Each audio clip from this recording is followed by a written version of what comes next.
You ask Tiger to solve. This deals with linear equations with one unknown. The final result is d equals 6. Let's solve it step by step. Simplify the expression. Expand the parentheses. Simplify the arithmetic. Group all constants on the right side of the equation. Add 4 to both sides. Simplify the arithmetic.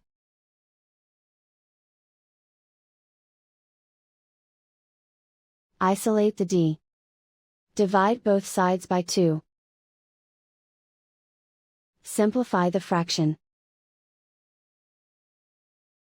Find the greatest common factor of the numerator and denominator. Factor out and cancel the greatest common factor.